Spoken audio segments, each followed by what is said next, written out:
더 배움 강추린 한국사 약속의 이름 최승건입니다. 자, 조선 후기 산업의 변화. 부제는 뭐죠? 농사로 먹고 살기 어려워. 그러겠죠. 중농주의 정책을 펼쳤던 조선, 그러나 농사로 먹고 살기 어려워. 조선 후기 산업의 변화에 대해서 한번 알아보도록 하겠습니다. 앞에서 배웠던 내용들이 체계적으로 정리가 되어 있는 단원이기 때문에 아마 여러분들이 이 단원도 생소하지 않으실 겁니다. 네, 이게 이제 저와 같이 공부하는 그 한국사의 매력이죠. 예, 매력입니다. 매력 덩어리죠. 네, 덩어리가 덕덕덕덕 떨어져요. 조선 후기 사회가 당연히 변할 수밖에 없었던 배경이 무엇이 있는가? 그거 우리가 한번 상기를 한번 시켜볼게요. 첫 번째 배경은 뭐가 있습니까? 예, 양난 이후 너무 살기가 어려웠죠? 예, 민생이 피폐해집니다. 국토가 황폐해지고, 예, 피폐해진 삶을 들 수가 있다라는 얘기입니다. 자, 그 다음에 정치인들이 도대체 정치에 신경 안 써요. 지들 것만 신경 써요. 그렇죠? 그래서 붕당 정치, 붕당의 폐단. 자, 이것이 더 나아가서 뭐가 됐죠? 세도 정치로 흘러가게 되더라라는 얘기입니다. 자, 그 다음에 먹고 살기 힘든 그런 상황 속에서 어느 정도 한 줄기의 빛을 보여주는 그런 것들이 있었어요. 바로 뭐였어요? 이양법이 나타났다. 제가 지난 시간에 설명을 해드렸고, 또 한 가지 대동법이 있었죠. 자, 이 대동법이 있었다. 이 대동법을 시행을 되면서 누가 등장을 한 겁니까? 공인들이 등장을 했다라는 겁니다. 자, 그러다 보니까 이제 농사로 먹고 살기 힘들다 보니까 이제 상업이 더욱 발전하게 되고, 더불어서 수공업도 발전하게 되는, 그래서 조선 후기의 산업 자체가 조선 전기하고 완전히 뭐가 된다? 반대가 되어버리더라라는 것을 여러분들이 이해를 하셨습니다. 저는 믿습니다. 자, 그러면 우선 그 첫 번째로 농촌사회가 어떻게 변화가 됐느냐, 농촌사회의 변화에 대해서 한번 볼게요. 농촌사회. 교재는 몇 페이지죠? 네, 154쪽에 나와져 있습니다. 우선 이 농촌사회 변화는 뭐 책에 나와 있는 뭐 개간사업이라든가 뭐 수리시설 확충이라든가 이런 것들이 있는데, 가장 큰 것은 바로 뭐였다고요? 이양법이었다, 모내기법이었다는 얘기죠. 조선 후기 들어가게 되면서 이것이 전국적으로 번져나간다라는 얘기죠. 생산량이 어마어마하게 증대가 되는 것이죠. 예, 증대가 됩니다. 자, 그 다음에 상품 작물이 나타난다라는 거예요. 뭐 담배라든가 인삼이라든가 목화 이런 것들이 활발하게 이루어진다. 그러면 그런 부분들은 이제 격가지로 여러분들이 한번 쭉 읽어보시면 되고, 얘 때문에 생산량이 증대가 되면서 이제 뭐가 생겨나는 거예요? 분홍층이 형성된다라는 얘기입니다. 분홍층. 근데 실질적으로 그냥 일반 농민들이 분홍층이 되는 것이 그렇게 많이 됐느냐? 사실 그렇다고 볼 수는 없겠죠. 그래서 반대로 또 뭐가 있습니까? 빈농층들이 있습니다. 자, 이 사람들이 이제 나중에 가면은 뭘로가 된다? 임노동자가 된다라는 얘기입니다. 즉 임금을 받고 노동하는 그런 그 품삯을 받는 그런 사람들로 전락을 하게 된다라는 거예요. 근데 우리가 여기에서 주목을 해줘야 되는 거는 바로 이제 분홍층이다라는 얘기죠. 이 사람들이 어디로 튑니까? 예, 제가 지난번에도 얘기했지만은 바로 어디로 튀어요? 내가 이제 먹고 사는 만큼 살았어. 양반들은 재고치를 못해. 그렇기 때문에 내가 향회에 들어가서, 예, 향회에 들어가가지고 내가 뭐 향임직, 거기에 간부, 어떤 자리 하나를 좀 맡아야 되겠어. 이렇게 진출을 하게 되더라라는 거예요. 농촌사회가 이렇게 변화가 됩니다. 자, 그 다음에 더 중요한 것이 이렇게 변화가 되면서 뭐가 나타나면 이 지대 납부가 변화가 되죠. 자, 어떻게 변화가 되느냐, 그것을 잘 한번 볼게요. 조선 전기 때는 어떻게 변화가 되냐면 이른바 타조법이라고 했어요. 타조법. 이게 정률지대예요. 정률지대. 그다가 조선 후기 들어가게 되면 도조법이에요. 도조법. 요거는 정액지대예요. 자, 지대라는 게 뭐죠? 지대, 토지 임대료입니다. 즉 소장료를 낸다라는 거라고 보시면 돼요. 조선 전기 때는 타조법 요구할 때는 바로 뭐였어요? 반목이 아니라 병작 반수였죠. 요 기억하고 있죠? 병작 반수. 병작 반수라는 거는 농사 지어가지고 수확량 중에 반을 내가 지주에게 내는 거예요. 그래서 지주 전호제였죠. 자, 그러다가 조선 후기 들어오게 되면서 인구도 줄고 또 그 다음에 이렇게 분홍층도 형성이 되고 또 그 다음에 양반의 지위는 예전 조선 전기에 비해서 하락하게 되고, 자, 그러다 보니까 상대적으로 농민들, 여기에서 일하는 이 전호들의 지위가 올라가게 되는 거예요. 그래서 계약을 할 때, 지주하고 계약을 할 때, 나 이때처럼 못하겠어 라고 하는 겁니다. 그럼 어떻게 했으면 좋겠어? 해가지고 그러면 서로 윈윈하는 방법으로 갑시다 해가지고 도조법이 됐는데, 이 도조법은 반을 내는 것이 아니라 대략적으로 놓고 봤을 때 조선 전기랑 비교를 해서 한 3분의 1 정도 납부를 하게 됐다라고 합니다. 자, 그러면 결론적으로 놓고 봤을 때는 조선 후기 들어가게 되면서 이 도조법 실시하게 되면서 좀 더 나아졌죠. 농민들한테는 좀 나아졌죠. 절대 까먹지 않도록 제가 이제 요거를 설명해 드릴게요. 타조법이라는 건 뭐냐면 타작한다라고 그러죠. 타작한다. 거기서 생겨난 말이에요. 타작하는 거예요. 우리가 이제 농사 짓고 난 다음에 이 타작한다는 게 뭐냐면 곡식을 감싸고 있는 그 껍질 있잖아요. 그렇게 탁탁탁 쳐가지고 그 알맹이를 분리시키는 걸 타작한다라고 하는 거거든요. 무조건 패는 게 아니라 원래 타작이 그 말이에요. 자, 그래서 이 타작하고, 즉 추수하고 난 다음에 반을 내는 겁니다. 그래서 정률이에요. 2분의 1, 50%예요. 50%. 정액은 뭐냐면 정액은 얼마만큼만 내겠다라는 얘기입니다. 얼마만큼만 내겠다. 내가 예를 들어서 이 땅에서 농사를 짓고 나서 주인 당신에게는 예를 들어서 쌀 10가마니만 내겠소 딱 하는 거예요. 정해진 거예요. 그러면 흉년이 들든 풍년이 들든 간에 내가 내야 되는 거는 뭐가 있습니까? 10가마니다라는 얘기예요. 그럼 농민들이 얘를 딱 하니까 더 열심히 신나가지고 일을 하더라. 야, 신난다. 10가마니 딱 줘버리고 툭 쳐버리는 거죠. 나머지 다 내가 갖는 거죠. 그래서 실질적으로 평균을 내보니까 3분의 1밖에 안 되더라라는 얘기입니다. 이거 굉장히 중요한 개념이니까 꼭 잘 알아두시기 바라고요. 자, 그러면 상업의 발달에 대해서 또 한번 알아보겠습니다. 상업의 발달. 이 상업의 발달 제가 지난 시간에 열심히 했는데,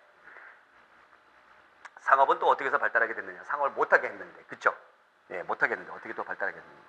우선 첫 번째로 공인의 등장이다라는 거죠. 이 공인은 여러분들이 뭐예요? 대동법을 실시하게 되면서 이 사람들이 이 어마어마하게 돈을 많이 가져다가 어떻게 합니까? 지방에 가가지고 대규모로 사들이죠. 그래서 이 사람들에 의해 가지고 전국에 상업이라든가 시장이 발달하게 됐다. 그러다 보니까 이 사람들도 돈 버는 재미가 있어요. 돈 버는 방법을 알게 됐어요. 그래서 도고로 성장을 했다라는 거죠. 이 도고라는 건 바로 뭐예요? 독점적인 상인들을 도고라고 일컬었던 거예요. 독점적인 상인들을. 자, 그래서 장시가 발달했다. 여기 나와 있고요. 지난 시간에 우리가 공부했던 통공정책, 신의 허통, 신의 통공, 금난정권 폐지하는 거, 이런 것들도 자유로운 상업 활동에 큰 도움을 주었다라는 거였고, 자, 이로 인해서 대상인들, 우리가 거상이라고도 부르고요. 그 다음에 정부에 소속된 상인들이 아니기 때문에 사상이라고 부릅니다. 요 거상, 사상들을 우리가 정리를 해보면 제일 유명한 사람들은 바로 송상이에요. 송상. 송상은 어디에 기반을 두고 있습니까? 개성에 기반을 두고 있죠. 그래서 인삼으로 큰 이익을 취했던 사람들이죠. 이 송상. 그 다음에 또 누가 있어요? 예, 만주를 상대로 한다 해서 만상, 의주를 기반으로 하고 있죠. 그래서 청나라 무역하고 해가지고 예, 크게 성장했던 상인들 얘기하는 것이고, 자, 그 다음에 경상이 있습니다. 경상은 서울을 기점으로 하고 있는 상인들이에요. 자, 이 사람들은 모든 물품들이 어디로 올라옵니까? 서울로 올라오죠. 특히 어떤 루트를 통해서 올라와요? 수로를 통해서 올라오죠. 그래서 이 사람들은 이 선박들을 많이 가지고 있어요. 그래서 이 경상들을 거의 대부분 다른 표현으로는 또 선상이라고도 얘기를 합니다. 선박들을 많이 가지고 있기 때문에. 그래서 이 중개무역으로 엄청난 이득을 취했던 사람들 얘기하는 것이고, 그 다음에 평양을 중심으로 하는 유상들이 있고요. 평양을 중심으로 하는 유상들이 있고, 그 다음에 일본하고 무역을 많이 했던 동네에서 내상들이 있다라는 겁니다. 동네, 내상이죠. 부산이죠. 자, 이런 사람들이 거상으로 성장을 했다라는 거죠. 결국에는 이렇게 해가지고 화폐가 유통을 할 수밖에 없었던 것이죠. 그래서 숙종 때에 뭐가 나옵니까? 상평통보가 나옵니다. 항상 평탄해라. 그래서 상평통보예요. 상평통보. 누구 때에? 숙종 때에. 자, 우리가 화폐들은 굉장히 많이 만들었으나 유통이 잘 안 된다고 얘기했죠. 조선 후기 들어오게 되면서 이 상평통보가 유통이 된다. 이거 기억해 두시기 바랍니다. 자, 그러한 내용들이 나와 있고요. 통공정책. 제가 지난 시간에 한번 읽어드렸던 부분이고, 다시 한번 읽어보게 되면 평시서로 하여금 30년 이내에 새로 설립된 시전을 모두 없애고 형조와 한성부로 하여금 유기전 외에는, 그러니까 유기전은 예외를 두는 겁니다. 난전을 금할 수 없게 할 뿐만 아니라 이를 어기는 자는 벌 주도록 해야 된다. 비변사 등록이 나타나져 있는데 이게 누구의 정책입니까? 바로 정조의 정책이었다라는 거였고요. 자, 그 다음에 허생전에 나타난 도고의 모습입니다. 독점적인 상업가 허생이 내 조금 시험에 볼 일이 있어 그대에게 만금을 빌리러 왔소 라고 하였다. 변씨는 그러시오 하고 곧 만금을 내주었다. 허생은 대추, 밤, 감, 배, 성류, 귤, 유자 등의 과실을 모두 2배의 값으로 사가지고 저장했습니다. 허생이 과실을 몽땅 사들이자 온 나라가 잔치나 제사를 치르지 못하게 되었죠. 그런지 얼마 아니 되어서 2배의 값을 받은 장사꾼이 도리어 10배의 값을 치렀다. 박전의 허생전에 나타난 도고의 모습이다라는 거였습니다. 자, 그 다음에 여기에 나와 있는 것이 바로 뭐예요? 거상들의 모습이죠. 여러분들 경강상인, 그 다음에 송상, 유상, 만상, 그 다음에 이쪽에 내상들의 모습을 볼 수가 있다. 자, 그 다음에 포구 상업의 발달에 대해서 한번 합니다. 포구는 뭐예요? 항구를 얘기하는 거죠. 뭐 강에도 항구가 있고, 네, 또 뭐 바다에도 항구가 있고, 포자 붙이잖아요. 서울에 가장 인접한 포구로는 뭐가 유명하냐면 마포가 제일 유명했어요. 마포. 그래서 마포에서 유명한 것이 그 돼지갈비였나 봐요. 그 상인들이 마포에 와가지고 이제 물건 팔고 어느 정도 남은 걸로 해가지고 이제 돼지갈비 이렇게 탁주에 한 잔 마시고, 포구 여길 중심으로 해서 제가 왜 포구가 발달했는가는 여러분들이 우리나라의 모든 물건들이 거의 수로길을 이용해서 서울로 왔기 때문에 그런 것이죠. 자, 포구를 중심으로 해서 성장한 상인들은 객주나 여각이 있습니다. 객주나 여각. 이 객주나 여각들은 포구의 중심으로 해가지고 뭐를 하냐면은 상인들이 오면은 상인들이 자야 되잖아요. 그래서 숙박. 그 다음에 상인들이 어떤 물건을 보관해 줘야 되네요. 그 보관업. 그 다음에 돈 필요하면 또 돈도 좀 빌려줍니다. 그래서 금융업. 요런 쪽으로 해서 성장했던 사람들 얘기하는 것이고요. 그 다음에 아까 잠깐 소개했던 선상이 있습니다. 이것은 자기 배를 가지고 그 배를 이용해서 돈을 벌어들였던 그런 상인들. 그래서 요 사람들은 바로 뭐다? 바로 포구를 중심으로 해서 성장한 상인들이다라는 것을 알 수가 있습니다. 자, 한 장 훌러덩 넘기게 되면 대외무역이 발달하게 되는데, 대외무역에는 여기 그림에서 나타나듯이 계시라는 말이 있고요. 그 다음에 또 뭔 말이 있어요? 후시라는 말이 있어요. 무슨 계시 이런 건 알 필요도 없고. 그럼 계시는 뭐고 후시는 뭐냐? 계시는 뭐고 후시는 뭐냐? 계시는 말 그대로 열어져 놓았어. 오픈돼 있어. 공식적인 시장이야. 그래서 이거는 공무역이에요. 공무역. 국가 간의 공무역을 우리가 계시라고 하는 것이고요.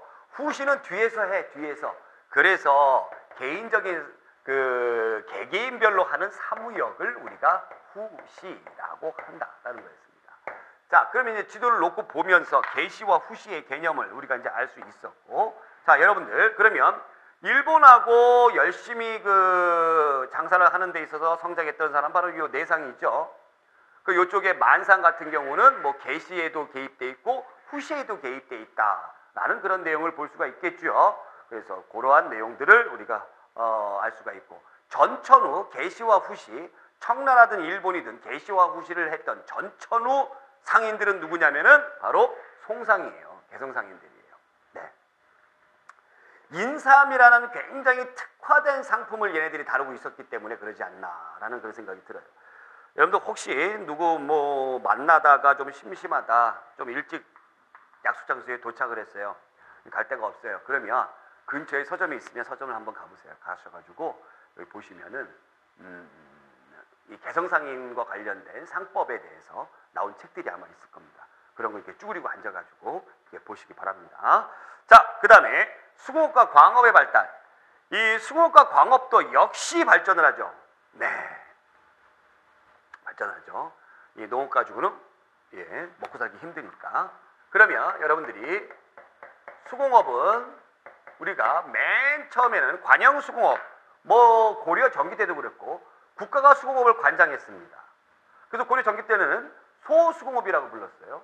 그래서 조선 때도 똑같이 비슷해요. 관영수공업이었어요. 그래서 여기에 뭐가 있었냐면은 공장안이라는 것이 있었습니다. 공장안. 공장안이 뭐라고 그랬죠? 공장안이 이 공장 무슨 뭐 물건 만드는 공장 그것이 아니라 수공업자 명단을 적어 놓은 장부를 공장안이라고 한다고 그랬죠. 그쵸? 그래서 얘네들이 어떻게 했냐면 세금 형태로 국가가 부르면 부역을 해야만 됐어요. 국가가 부르면 부역을 해야 됐습니다. 부역을. 근데 이 수공업자들이 가만 보니까 나 이거 하기 싫거든. 하기 싫어. 그래서 대신해서 이 부역을 나는 안 하겠다. 그래서 부역을 안 하고 대신해서 내가 일 안 하는 대신에 일정한 것을 내겠다, 납포하겠다. 납포하고 그 다음에 내가 자유롭게 물건 만들어서 팔겠다라고 이야기를 했어요. 그럼 국가도 뭐 어쩔 수가 없는 거죠. 얘네들이 이만큼 성장을 했으니까. 자, 그러다 보니까 이 물건 만드는 기술들이 우리나라 사람들은 이 전문적인 물건 만드는 사람들을 그 장인들이라고 부르잖아요. 이 장인들이 조선 후기 들어가게 되면서 굉장히 조선 후기 사회가 다양해지고 전문화가 되면서 여러 가지 물건들이 많이 필요했던 거죠. 그러다 보니까 물건들이 많이 필요하다 보니까 이 수공업자들에게 물건을 좀 만들어 달라라고 얘기를 하는 거예요. 대량으로 좀 물건을 만들어줘. 근데 이 물건 만들려면 뭐 재료도 있어야 되고 뭐도 있어야 되고 다 있어야 되잖아요. 이 수공업자들이, 영세 수공업자들이 그만큼 그런 것들을 감당할 만한 돈이 없더라는 얘기예요. 그래서 이거 물건 시키는 사람이 돈을 먼저 주는 거예요. 돈을 이만큼 먼저 주고 물건 만들어줘. 이른바 무슨 수공업? 선대제 수공업이 발달하게 된다. 선대제 수공업이 발달하게 된다라고 개념 잡아주시면 됩니다. 먼저 돈을 준다라는 얘기입니다. 먼저 돈을 주고 그 다음에 물건을 만들게끔 시켰다. 그 선대제 수공업들 나와져 있죠. 자, 그 다음에 광업의 변화 보겠습니다. 광업은 이제 뭐 금광이라든가 은광이라든가 이런 광산에서 이제 물건 파는 건데 국가가 조선 전기 때는 이 광업은 국가가 엄격히 통제를 했어요. 그렇죠? 뭐 금 함부로 캐가고 은 함부로 캐가면 안 되니까 엄격히 통제를 했어요. 그런데 이 청과 무역을 많이 하다 보니까 이 청나라 무역의 무역 대금으로 뭘 줬냐면 은을 줬습니다. 은을 줬어요.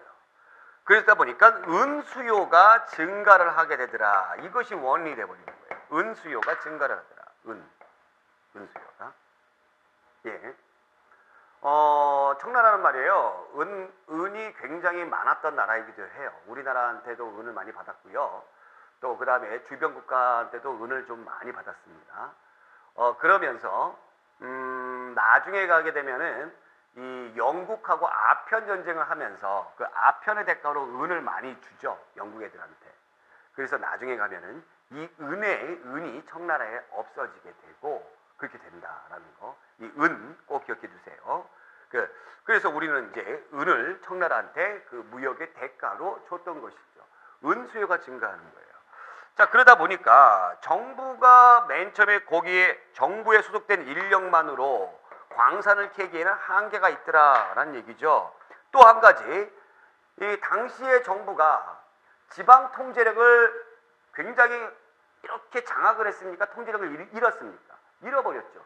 중앙에서 지네들 맨날 정치 가지고 싸움박질 하느라고 지방까지 크게 신경 쓸 여유가 없더라라는 얘기입니다.